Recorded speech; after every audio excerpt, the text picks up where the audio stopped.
50년 만에 다시 만난 5 친구. 그날 아무도 웃으며 돌아가지 못했습니다.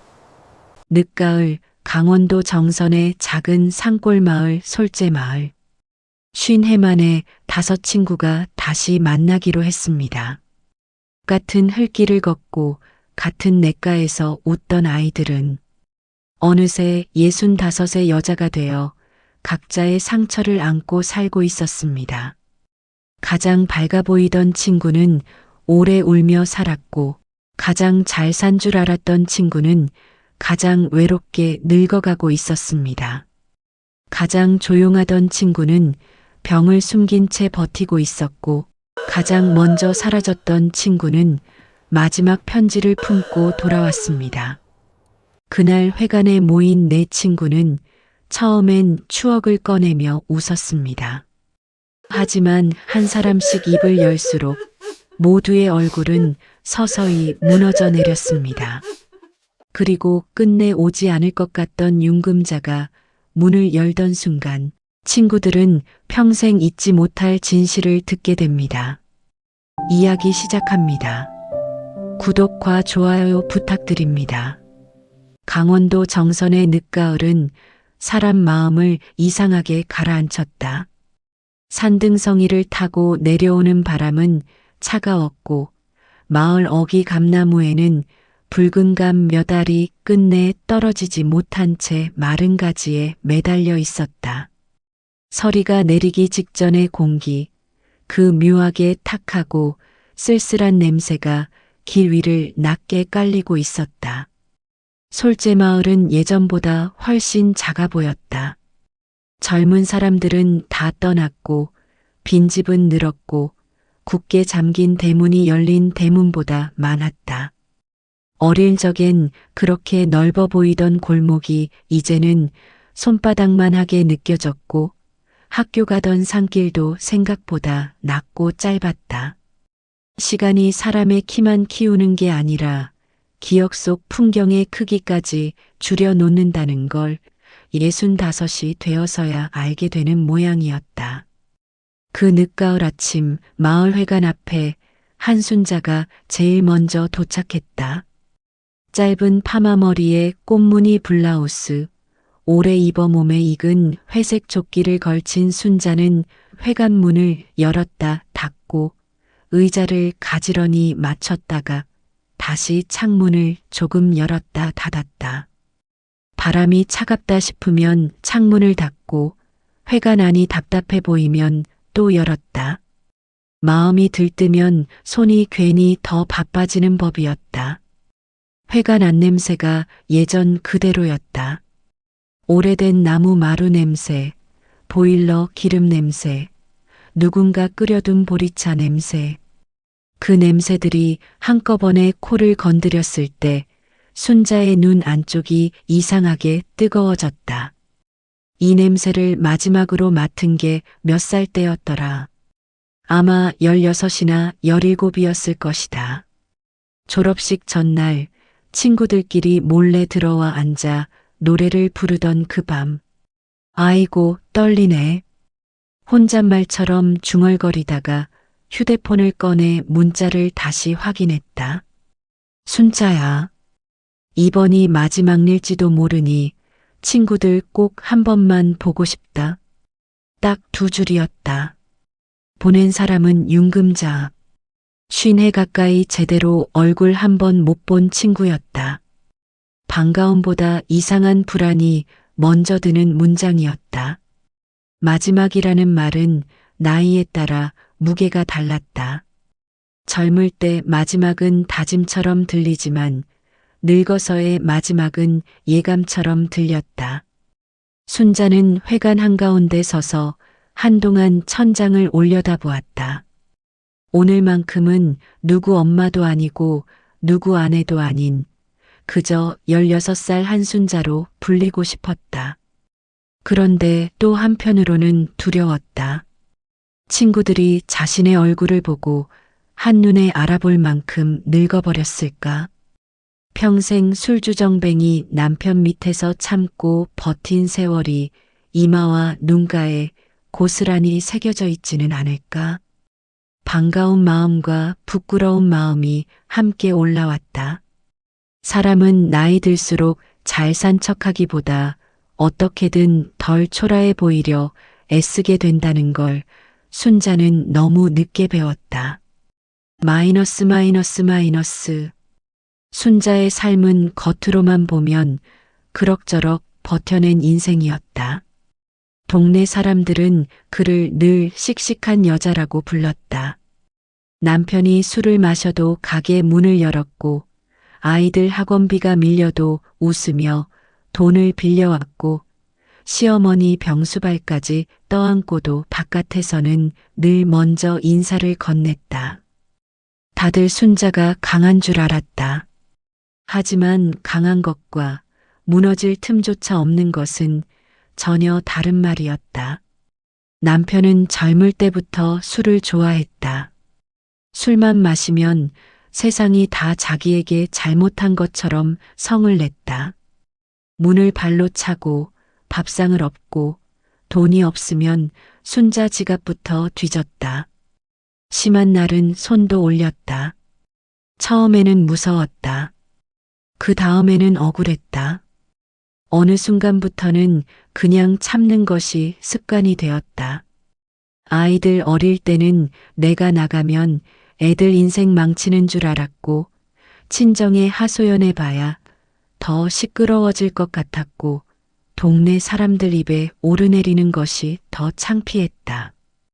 그래서 하루만 참자, 이번 한 번만 넘기자, 그렇게 버티다 보니 40년이 흘렀다.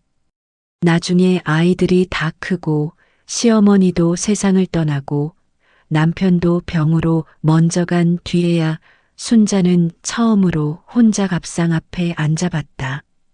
아무것도 안 해도 되는 저녁. 아무도 눈치 볼 필요 없는 아침. 그런데 이상하게도 그게 편하지 않았다. 평생 누군가의 기분을 살피며 살아왔더니 자기 기분이 어떤 건지를 도통 알 수 없었다. 가장 서러운 건 맞고 사는 것도 욕먹는 것도 아니었다. 오래 그렇게 살다 보니 자신이 뭘 좋아하는지도 뭘 싫어하는지도 어디가 아픈지도 알 수 없게 되어버린 것이 더 무서웠다. 순자의 하루는 늘 남편 기분, 애들 일, 생활비 걱정, 시어머니 약 챙기는 것으로 꽉 차 있었다. 어느 날 거울을 봤더니 자신의 얼굴이 낯설었다. 웃고는 있는데 정말 웃고 있는 얼굴이 아니었다. 무너지지 않기 위해 입꼬리만 억지로 올린 얼굴이었다. 그럼에도 순자는 늘 밝은 사람으로 기억되고 싶었다. 어릴 적에도 그랬다. 넘어져도 먼저 웃었고 누가 울면 분위기를 바꾸려고 괜히 우스운 소리를 하던 아이였다. 오늘도 그러고 싶었다. 하지만 속으로는 알고 있었다. 오늘은 웃는 척만 하다가 끝나지 않을 날이라는 걸. 멀리서 누군가 천천히 걸어오는 모습이 보였다. 김영이었다. 영희는 어깨를 조금 안으로 말고 발끝을 조심조심 디디며 걸어왔다. 예전에도 조용한 아이였지만 지금의 침묵은 타고난 성격보다 너무 오래 참아온 사람의 습관에 가까웠다. 그 걸음걸이, 땅을 살피듯 내려다보며 걷는 방식이 50년 전 그때와 닮아 있으면서도 달랐다. 그때는 수줍음이었는데 지금은 피로였다. 영희야. 순자가 손을 흔들자 영희가 작게 웃었다. 가까이 다가온 얼굴은 기억하던 것보다 훨씬 마르고 수척했다. 눈가가 움푹 들어가 있었고 손등에는 굵은 핏줄이 푸르게 떠올라 있었다. 많이 기다렸지? 아니다. 나도 방금 왔다. 두 사람은 회관 안에 마주 앉아 물이 끓기를 기다렸다. 오랫동안 못 본 친구 앞에서는 안부 한마디조차 조심스러웠다. 잘 지냈냐는 말도, 많이 늙었다는 말도, 어느 것 하나 쉽게 입 밖으로 나오지 않았다. 한참 머뭇거리던 순자가 먼저 입을 열었다. 아들은 좀 어떻노? 영희는 손끝을 잠시 내려다보다가 작게 웃었다. 늘 그렇지 뭐. 짧은 말이었지만 그 안에는 피로와 체념과 죄책감이 한꺼번에 담겨 있었다. 영희의 아들은 어릴 때부터 몸이 약했다. 처음엔 시간이 지나면 나아질 줄 알았다. 좋다는 병원도 찾아다녔고 민간요법도 써봤고 절에도 가고 교회에도 갔다. 그런데 세월이 흘러도 아이는 여전히 영희의 손이 필요한 사람이었다. 오늘은 애는 동생네가 봐준다 하더라. 꼭 가야 한다 했더니 하루는 다녀오라더라. 영희는 웃었지만 그 웃음 끝에는 미안함이 늘 붙어 있었다. 마치 자기 인생에 하루를 쓰는 것조차 허락을 받아야 하는 사람처럼. 순자는 잠시 말문이 막혔다. 영희 얼굴엔 자식 때문에 묶인 것 그 이상의 무언가가 있었다. 오래 미뤄둔 사람의 삶, 오래 눌러놓은 이름 같은 것. 회관 밖으로 승용차 한 대가 멈춰섰다. 문이 열리고 오미자가 내렸다. 베이지색 코트, 깔끔하게 손질된 단발, 좋은 가방, 단정한 구두. 미자는 여전히 반듯했다. 순자와 영희는 동시에 눈을 마주쳤다. 말하지 않아도 같은 생각을 하고 있다는 걸 둘 다 알았다. 역시 미자는 잘 살았구나. 와, 역시 미자는 다르다. 순자가 먼저 웃으며 말하자 미자가 손을 내저었다. 뭘 다르노? 이 나이에 다 똑같이 늙었지. 하지만 미자를 둘러싼 공기는 분명 달랐다. 서울에서 살다 온 사람 특유의 정돈된 느낌, 군더더기 없이 다듬어진 삶의 흔적. 소문도 늘 그런 식이었다. 남편이 사업을 한다더라. 아파트가 크다더라. 자식들이 잘 됐다더라. 미자는 회관 안으로 들어와 한참을 둘러보다가 아주 낮은 목소리로 말했다. 냄새가 똑같네. 이 마룻바닥 냄새. 그 말끝이 이상하게 조금 떨렸다. 잘 사는 사람의 여유라기보다 오래전으로 되돌아가 버린 사람의 떨림 같았다. 그러고 보니 미자의 눈도 맑지 않았다. 반듯하고 고운 얼굴이었지만 오래 혼자 있은 사람의 눈빛이 있었다. 잘 사는 사람의 얼굴은 되게 편안한데 미자 얼굴엔 편안함보다 단단한 긴장이 먼저 보였다. 잠시 뒤 회관문이 다시 열리고 박봉남이 들어왔다. 짙은색 점퍼에 검은 바지, 손에는 비닐봉지 하나. 집에서 김치전 좀 부쳤다. 그냥 오면 섭섭할까봐. 봉남은 예전에도 말이 적었고 지금도 먼저 자기 이야기를 꺼낼 것 같지 않은 얼굴이었다. 그런데 이상하게도 가장 말없는 사람이 가장 무거운 사연을 품고 있을 것 같은 느낌이 들었다. 네 사람이 둥글게 둘러앉자 탁자 끝 한 자리가 비어 있었다. 윤금자. 오늘 모임을 만든 이름. 아직 나타나지 않은 친구. 순자가 휴대폰을 다시 꺼내 문자 화면을 보여주었다. 순자야. 이번이 마지막 일지도 모르니 친구들 꼭 한 번만 보고 싶다. 그 짧은 문장 하나가 회관 안 공기를 묘하게 바꾸고 있었다. 정말 금자가 먼저 연락한 거 맞지? 맞다. 전화는 안 받고 문자만 적어 하나 보내더라. 미자가 천천히 그 문장을 읽었다. 마지막. 그 단어가 눈에 자꾸 걸렸다. 금자한테 무슨 일 있는 거 아이가. 봉남이 낮게 말했고 아무도 대답하지 못했다. 좋지 않은 예감은 말로 확인하는 순간 더 선명해지기 때문이다. 순자가 일부러 분위기를 바꾸려는 듯 차를 따랐다. 야, 일단 차부터 마시자. 금자 오면 그때 따지자. 그 말에 잠깐 웃음이 났고 어린 시절 이야기가 하나둘 터져 나왔다. 운동의 날 개주하다 넘어진 이야기, 담임 선생님 흉내 내다 혼난 이야기, 소풍 가서 도시락 반찬 바꿔 먹던 이야기, 냇가에서 미끄러져 모두 젖었던 날. 금자는 늘 삶은 달걀 가져왔지. 맞다, 순자는 맨날 멸치볶음. 아이고, 멸치볶음 먹고 키 큰 기다. 잠깐 회관 안에 16살 소녀들의 웃음이 겹쳐지는 것 같았다. 그런데 웃음이 잦아든 뒤 순자가 문득 말했다. 근데 참 이상하지 않나? 어릴 땐 우리 다 똑같은 줄 알았는데 살아보이 완전히 다 다르게 흘러갔다. 그 말에 셋 다 조용해졌다. 다르게 흘러갔지만 또 한편으론 비슷하게 무너졌다는 걸 서로의 얼굴을 보면서 조금씩 짐작하고 있었기 때문이다. 한참 뒤 순자가 먼저 입을 열었다. 나는 말이다, 니들 보면 자꾸 그 생각난다. 그때가 내 인생에서 제일 가벼웠던 때였구나. 영희가 조심스럽게 물었다. 남편 때문이가. 순자는 처음엔 웃으려 했다. 늘 그랬듯 농담처럼 넘길 수도 있었다. 하지만 이상하게도 그날은 그러고 싶지 않았다.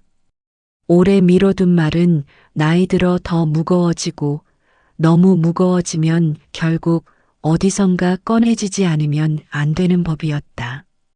젊을 때는 참 별일이 많았다. 술만 먹으면 집안이 뒤집혔다.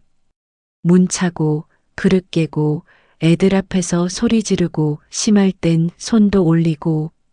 순자의 목소리는 생각보다 덜 떨렸다. 그래서 더 아팠다. 담담하게 말하는 사람일수록 오래 참은 사람이라는 걸 여자들은 안다. 처음엔 내가 뭘 잘못했나 싶더라. 그래서 더 잘해보려 했다.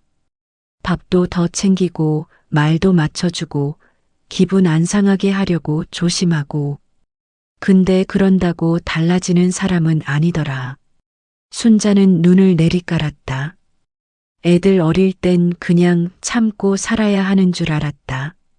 내가 나가면 애들 인생 망치는 줄 알았고, 그렇게 하루만 참자, 이번 한 번만 넘기자, 버티다 보니 40년이 넘더라. 미자가 가만히 숨을 삼켰다. 영희는 순자의 손등을 바라보고 있었다. 그 손등 위에 거칠게 튀어나온 마디가 말보다 먼저 그 세월을 말해주는 것 같았다. 근데 제일 서러운 건 맞고 사는 것도 욕먹는 것도 아니더라. 내가 나를 잊어버린 기다. 내가 뭘 좋아하는지, 뭘 싫어하는지, 어디가 아픈지 하나도 모르겠더라. 그냥 남편 눈치, 애들 눈치, 시어머니 눈치만 보다 보니까 내 마음이 없어졌어. 그 말을 하고 나서야 순자의 목이 잠겼다. 씩씩한 사람으로만 살려고 했던 여자에게 가장 어려운 일은 자기 약함을 인정하는 것이었다. 영희가 조심스럽게 손을 뻗어 순자의 손등 위에 자신의 손을 얹었다. 따뜻한 손길 하나에 순자의 눈이 벌써 젖었다. 니들은 내가 밝게 살아서 괜찮은 줄 알았지? 순자가 웃다가 울 듯 말했다. 나도 그런 척했다. 안 그러면 진짜 무너질 것 같아서. 미자가 낮게 중얼거렸다. 제일 잘 웃는 사람이 꼭 제일 강한 사람은 아니더라. 회관 안이 한동안 조용했다. 누군가의 상처를 제대로 들었을 때 사람은 쉽게 위로하지 못한다. 괜찮다. 다 지나간다. 그런 말이 얼마나 얇은지 이 나이쯤 되면 다 알기 때문이다. 순자는 평생 처음으로 친구들 앞에서 자기 결혼 생활을 길게 꺼내 놓았다.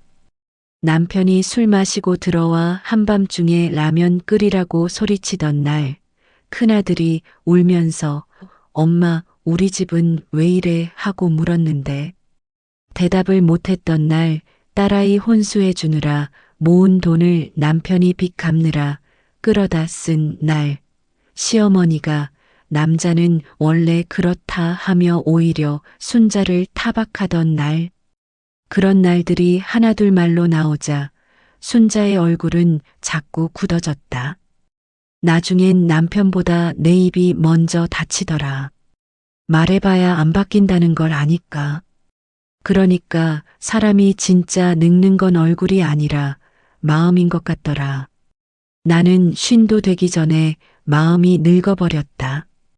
그 말에 영희가 고개를 숙였다. 미자는 순자의 얼굴을 오래 바라보다가 아주 천천히 말했다.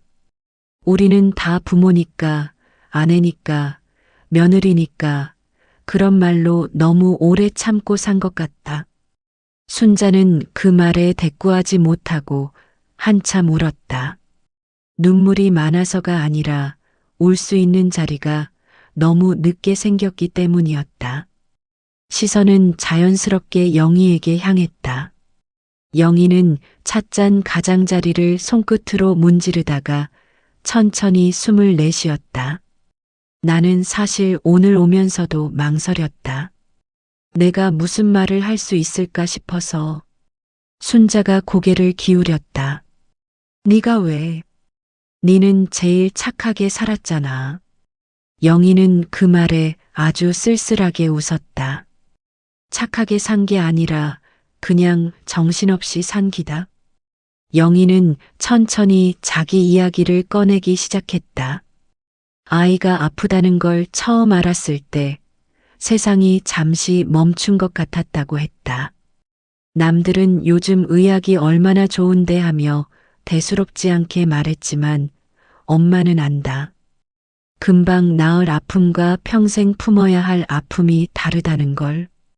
영희의 아들은 태어날 때부터 달랐다. 다른 아이들보다 늦게 걷고 늦게 말하고 학교에서도 뒤처졌다. 초등학교 3학년 때 진단을 받고 나서야 이건 기다리면 나아지는 게 아니라는 걸 알았다. 그날 집에 돌아오는 버스 안에서 영희는 창문에 얼굴을 기대고 소리도 없이 울었다. 아이한테 미안해서가 아니었다.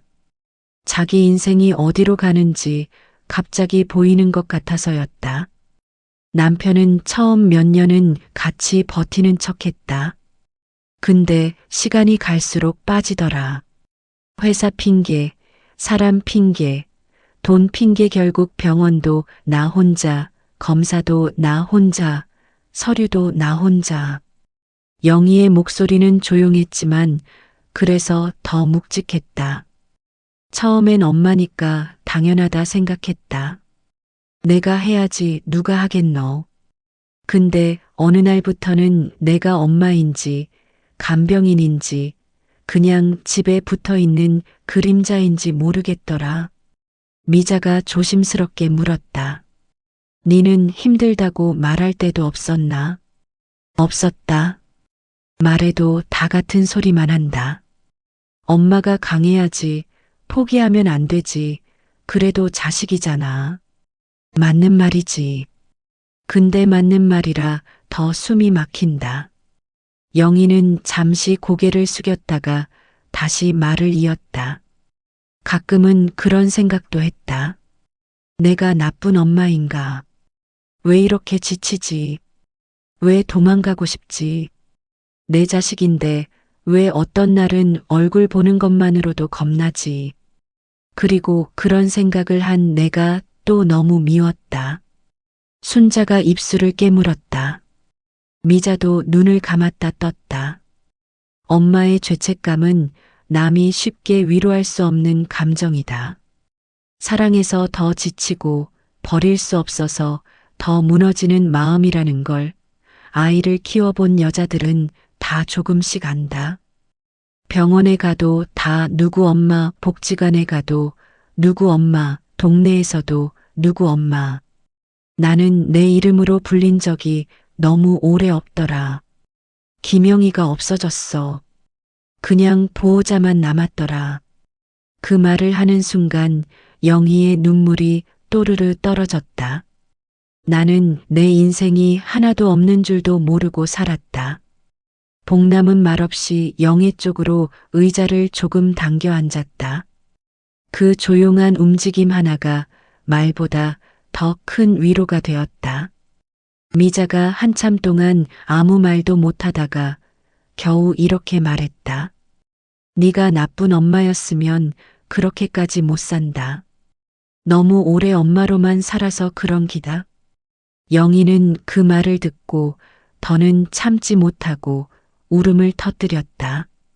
아이 앞에서도 남편 앞에서도 동네 사람들 앞에서도 참았던 눈물이었다. 어릴 적 친구들 앞에서 처음 흘리는 눈물이었다. 내가 오늘 여기 안 왔으면 이 말 못했을 거다. 죽을 때까지 그냥 속으로만 사귀었을 거다. 영희의 이야기가 끝나고 나자 순자가 일부러 밝은 척 웃었다. 자, 이제 서울 사모님 차례다. 니는 그래도 제일 편하게 산 거 아이가. 그 말에 미자는 미소를 지었지만 눈은 조금도 웃고 있지 않았다. 편하게? 남들은 다 그렇게 보더라. 미자는 결혼 후 서울로 올라갔다. 남편은 사업을 했고 돈도 제법 벌었다. 큰 집, 좋은 차, 반듯한 가족 사진, 유학 간 자식들. 겉으로만 보면 흠잡을 데 없는 삶이었다. 처음 몇 년은 나도 좋았다. 가난 안 하고 애들 공부시키고 시골에서 못 해본 거 해보고. 근데 집이 점점 커지고 사람들이 우리 집 부럽다 할수록 이상하게 나는 점점 더 조용해지더라. 남편이랑 말이 없어졌다. 처음부터 나쁜 사람은 아니었다. 돈도 벌어다 줬고 겉으로는 점잖았고 술 주정도 없었다. 근데 그 사람은 내 마음에 관심이 없었다. 미자의 목소리는 잔잔했지만 그래서 더 서늘하게 들렸다. 같이 밥은 먹는데 내 얼굴은 안 본다. 내가 아프다 하면 병원비는 준다. 근데 왜 아픈지는 안 묻는다. 내가 우울하다 하면 여행이나 다녀오라 한다. 근데 왜 우울한지는 궁금해하지 않는다. 사람들은 폭력 없고 돈 벌어오고 바람 안 피우면 좋은 남편이라 하더라. 근데 마음이 없는 사람하고 사는 것도 사람을 아주 천천히 죽이는 일이더라. 미자는 더 낮은 목소리로 말을 이었다. 집이 조용하면 편할 줄 알았다. 근데 너무 조용한 집은 사람 숨을 막히게 한다. 불은 켜져 있고 소파도 있고 밥솥도 돌아가고 아무것도 부족한 게 없는데 내가 없는 것 같은 날이 많았다. 서울 아파트 32평, 거실 창문 너머로 한강이 보이는 집. 미자는 그 집이 자기 것이라는 느낌이 한 번도 든 적 없다고 했다. 가구도 남편이 정했고 커튼 색도 남편이 골랐고 어느 날은 손님들 앞에서 이 집 사모님이세요 하는 말을 들었을 때 자기가 집의 사모님인지 하숙인인지 잠깐 헷갈렸다고 했다. 어느 날은 자식한테 전화도 못하겠더라. 괜히 짐 될까봐. 그렇게 혼자 있는 시간이 길어지니까 내가 이 집에 왜 사는지 모르겠더라. 미자는 잠시 망설이다가 가방에서 약봉지를 꺼냈다가 다시 넣었다. 순자가 눈을 가늘게 떴다. 그거 무슨 약이고? 우울증 약. 그 한마디에 화가 나니 다시 조용해졌다. 나는 남들이 나를 부러워하는 게 싫었다. 부러워할수록 더 말 못하겠더라.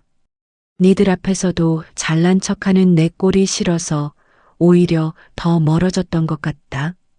순자가 고개를 저었다. 아이고, 우리는 네가 제일 편한 줄 알았다. 나도 니들이 다 나보다 덜 외로운 줄 알았다. 미자의 말에 네 사람은 동시에 쓴웃음을 지었다. 사람은 늘 자기만 지옥을 산 줄 알고 버틴다. 그런데 막상 속을 들춰보면 다들 남몰래 꺼져가는 방 하나씩은 품고 산다.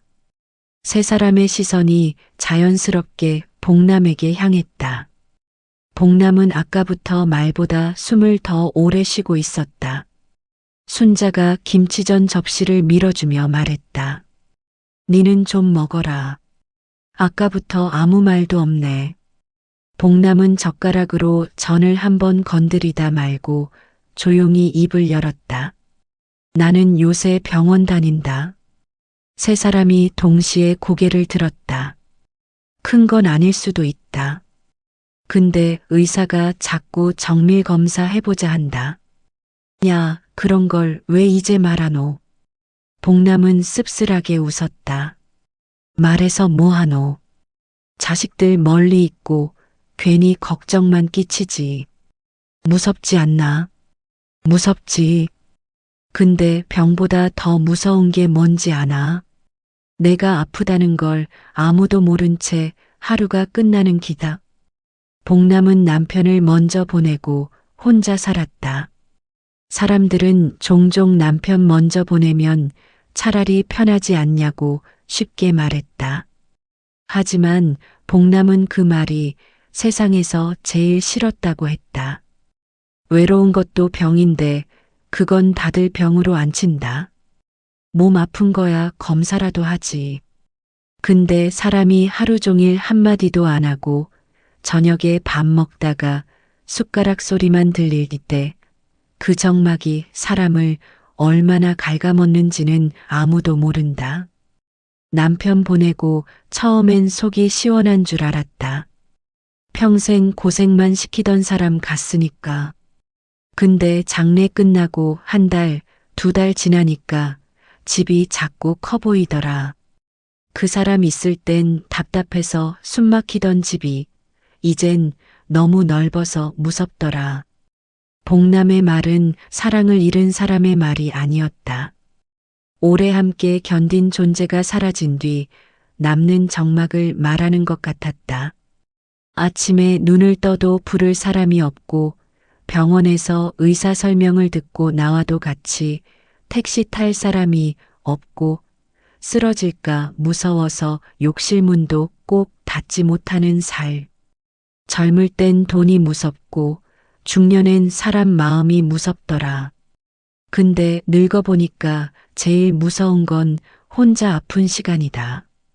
순자는 술 취한 남편의 발소리를 떠올렸고 영희는 병원 대기실의 차가운 의자를 떠올렸고 미자는 불 켜진 거실의 고요를 떠올렸다.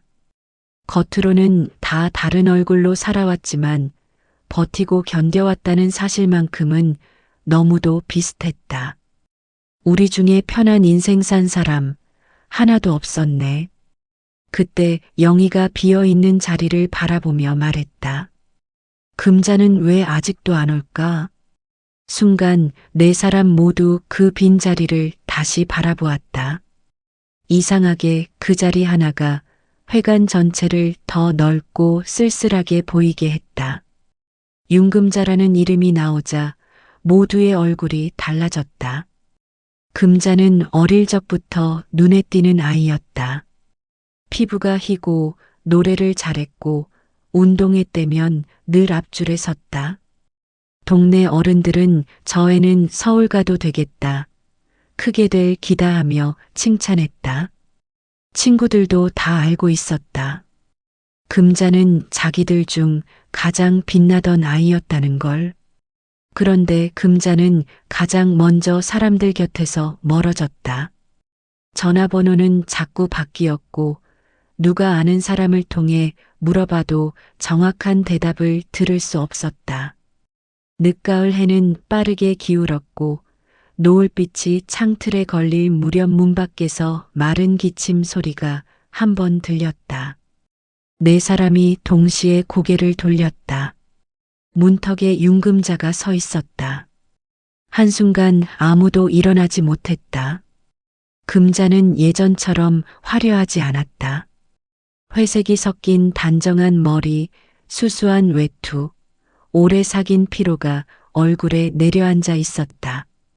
하지만 눈매만큼은 단번에 알아볼 수 있었다. 그 시절 햇빛 아래서 제일 환하게 웃던 그 눈이었다. 순자가 먼저 자리에서 벌떡 일어났다.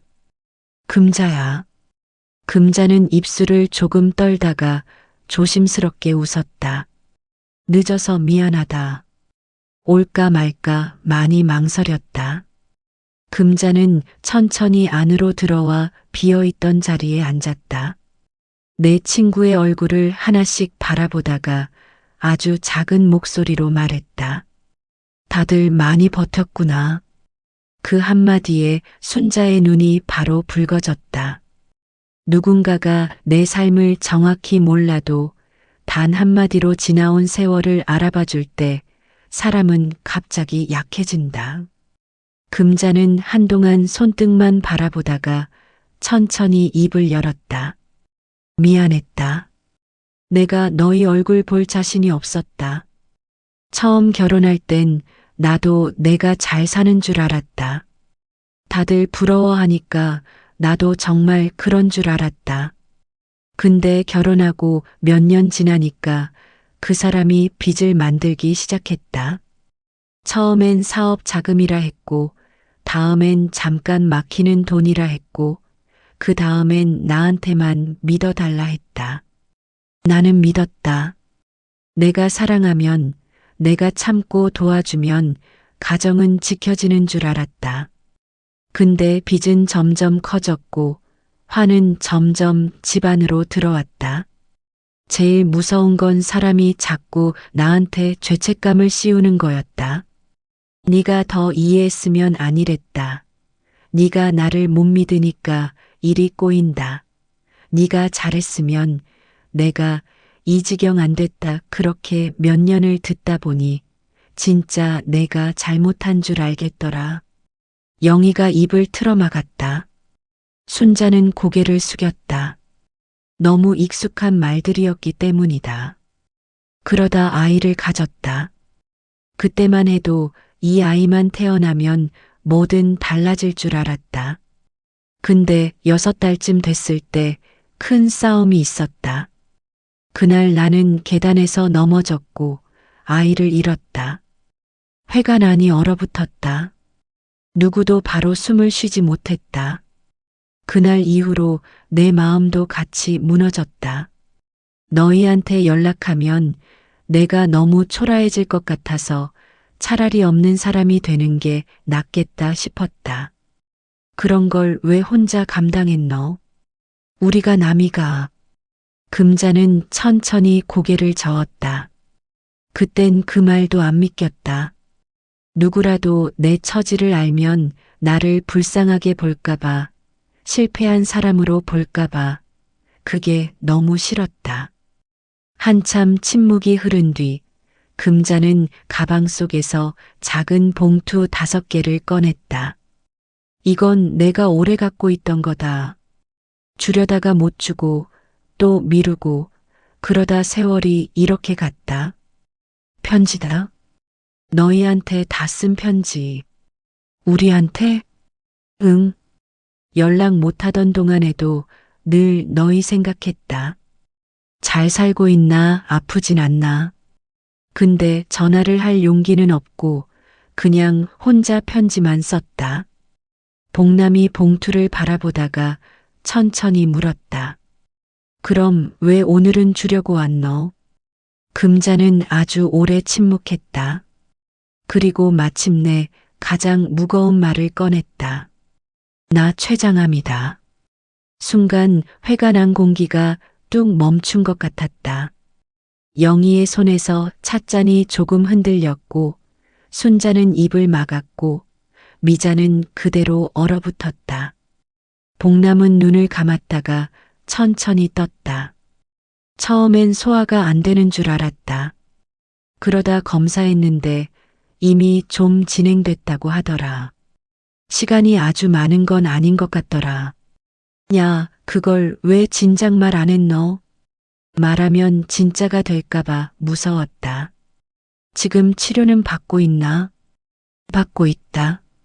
근데 솔직히 치료보다 더 하고 싶었던 게 있었다.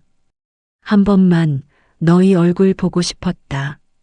내가 끝까지 혼자였던 건 아니라는 걸 마지막엔 믿고 싶었다. 영희가 봉투를 세어보다가 물었다. 근데 편지는 왜 5장이고 우리 4명이면 4장이지. 금자는 아주 희미하게 웃었다.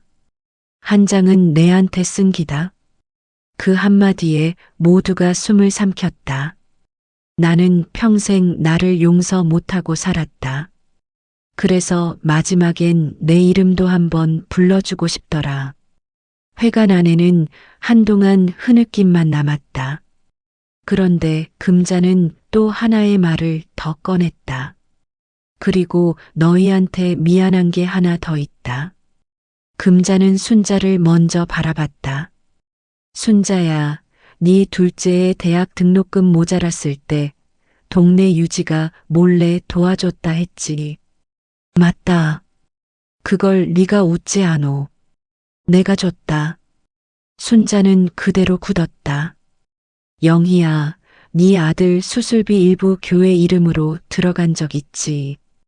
그것도 내었다. 미자야, 네 우울증 심해서 서울 정신과 다닐 때 병원 앞에서 2번 봤다. 말은 못 걸었다. 대신 약값 넣은 봉투차 유리 밑에 두고 갔다. 복남아, 네 남편 장례 끝나고 쌀하고 현금 든 상자 누가 두고 갔는지 모르겠다 했지. 그것도 내었다. 네 사람은 한동안 아무 말도 하지 못했다. 가장 멀어진 줄 알았던 금자가 사실은 가장 오래 친구들 곁을 맴돌고 있었다는 사실이 모두의 마음을 한꺼번에 무너뜨렸다. 왜 그랬노? 금자는 울면서 웃었다.